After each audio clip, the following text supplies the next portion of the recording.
Um, Sort of as a final question as we wrap up, let's talk about what does it mean to be an entrepreneur?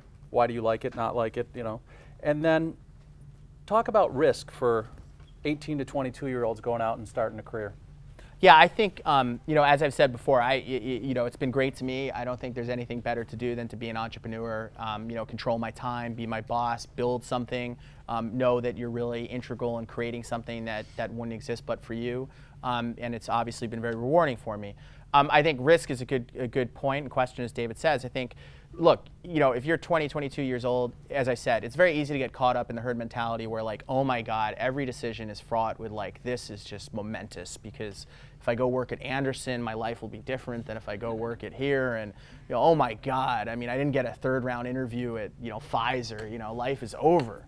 And that's just not true. So I think that when you look at risk, and particularly being young, you have a family, you got a ton of opportunity, you should really, you don't have really a lot of risk. And I think obviously, look, if you have, it's one thing if you have financial constraints and debt, you got to be responsible about, you can't just go join the circus and never pay your student loans. But beyond that, you shouldn't be trying to maximize for the short-term sort of gain. So I guess the point is I would think about not feeling like there's huge risk and everything's fraught with, danger at this point. You have plenty of opportunity to fail, plenty of opportunity to try things and figure out what you like.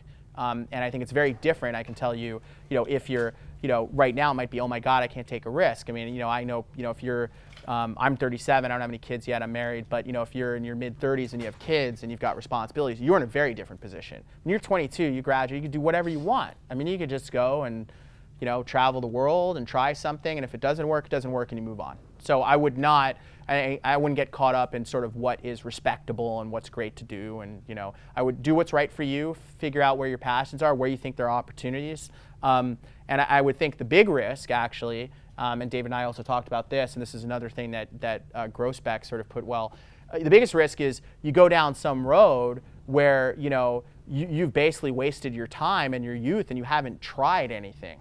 I mean, that's terrible. I mean, you don't want to end up in that position. I mean, it's very trite, but it's certain things are cliches because they're true. It's like 2 + 2 is 4 because 2 + 2 is 4.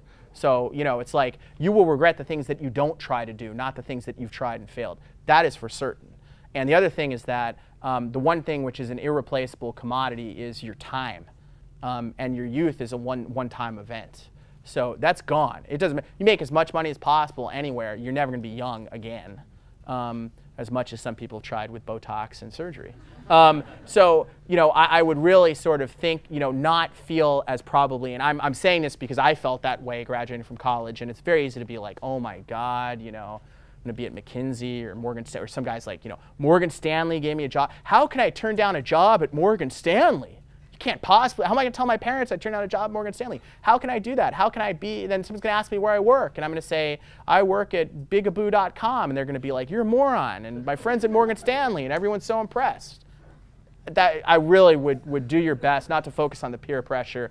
And it doesn't mean that working at Morgan Stanley is a bad thing. It might be the right thing for you, but do it because it's the right thing for you. Don't do it because you're worried that it's some golden key to the world, that as soon as you get into the Morgan Stanley club, they're going to like, you're all set. They're just going to tell you how it all works, because that is not what happens. So again, I really think that people tend to overestimate the amount of risk or think of risk a little bit much. Believe me, you don't. You have plenty of time. You have plenty of time to trail things, and it is not going to determine the rest of your life what job you take directly out of college or hopefully at any point in your life.